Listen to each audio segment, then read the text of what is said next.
আমি ডক্টর ইউনূসের অন্তর্বর্তী সরকারকেও ধন্যবাদ জানাতে চাই এই মুক্তভাবে কথা বলার সুযোগ সৃষ্টি করে দেওয়ার জন্য, এবং আমাদের মনে প্রাণে যে গত 15-16 বছরের যে অভিজ্ঞতা হয়েছে তার ফলে এখনও কেউ মুক্তভাবে কথা বলতে পারেন না।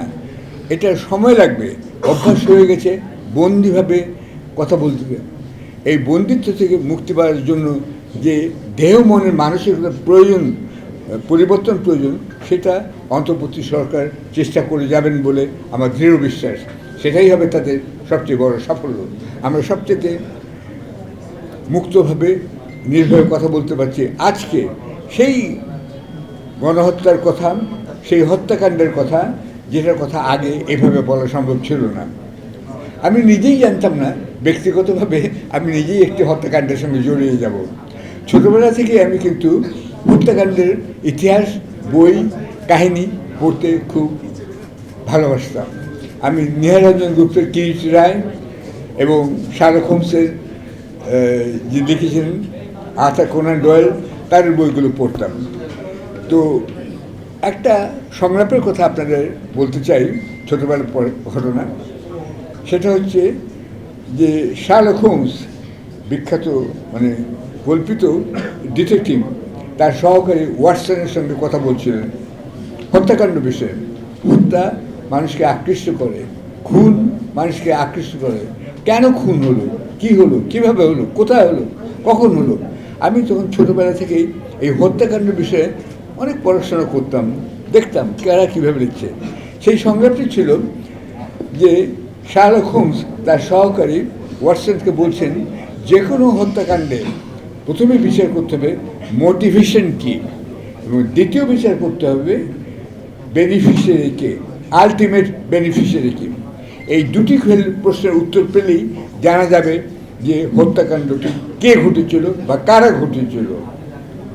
তাই আজ আমি আপনাদেরকে সবার সামনে অভিযুক্ত করছি, শেখ হাসিনাই 15ই আগস্টের হত্যাকাণ্ড ঘটিয়েছিলেন।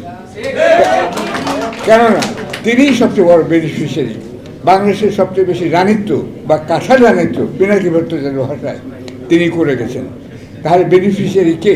তিনিই বেনিফিশিয়ারি। তারই মোটিভেশন ছিল সেইটা, 15ই আগস্ট নয়। তারপরেও তিনি আরেকটি ঘটনাকাণ্ড ঘটিয়েছেন, এই যে যাকে বিডিআর বিদ্রোহ বলে অভিহিত করা হয়েছিল, এখন যাকে আমরা হত্যাকাণ্ড বলতে পারছি, তারও বেনিফিশিয়ারি তিনি। তারপরেও তিনি 17 বছর রাজত্ব করেছেন বা রানিত্ব করেছেন এখানে। এখন আমার নামে হত্যাকাণ্ড যে দেওয়া হয়েছে, আমি 8,028 মাইল দূরে ওয়াশিংটনে বসবাসকারী জনৈক কুকুর প্রেমিক ছেলে, তার নাম সজীব জয়, তাকে হত্যা করার চেষ্টা করেছিলাম। এই হচ্ছে কিন্তু আমার হত্যাকাণ্ডের যে বিচার কোথায় হয়েছিল, আমার উকিলকে বলে দেওয়া হয়েছিল আপনি আদালতে আসবেন না, সাংবাদিকদের বলে দেওয়া হয়েছিল আপনারা যাবেন না।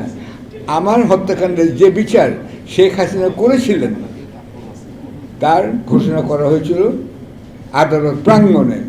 আমি আদালত প্রাঙ্গণে নয়, আজকের এই প্রেস ক্লাবে ঘোষণা করছি শেখ হাসিনার মৃত্যুদণ্ড হোক।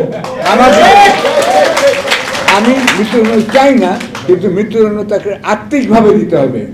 অর্থাৎ তিনি বেঁচে থাকুন, বেঁচে থেকে দেখুন মানুষ তাকে কত ঘৃণা করে, মানুষ তার ছবির উপরে মূত্র ত্যাগ করে। এটাই তো সত্যতা, তাই নয় কি? সুতরাং শেখ হাসিনা, আপনি মৃত্যুদণ্ড অভিযুক্ত, কিন্তু আমি আপনাকে ক্ষমাও করে দিচ্ছি, আপনাকে ফাঁসিতে ঝোলানো হবে না। আপনি বহু লোককে ফাঁসিতে ঝুলিয়েছেন, আবার টিচকারি করে বলেন। আমি নিজের কানে শুনেছি, লন্ডনে তিনি বলেছেন 5ই যে মেতে হেফাজতের কর্মীরা যখন মারা গেছিল, শত শত কর্মী মারা গিয়েছিল, আমি নিজেও অবরুদ্ধ ছিলাম সেই রাতে বাড়িতে। আচ্ছা, আমাকে আওয়ামী লীগের কর্মীরা 50 জন মোটরসাইকেল ঘিরে রেখেছিল। আচ্ছা, তখন যে হত্যাকাণ্ড হয়েছিল সে বিষয়ে শেখ হাসিনা লন্ডনে বলেছেন যে কারা হত্যা হলো, কারা মরলো, তারা তো সবাই পাখি ছিল, পায়ে আলতা মেখে, মুখে আলতা মেখে আকাশে হুলুদ করে উড়ে গেছে। তিনি হত্যাকাণ্ড নিয়ে এত নির্বিচারে বলতে পারেন, আমি অবাক লাগে। একটা মহিলা, তার কি মায়া মমতা, হৃদয় বলে কিছু নেই?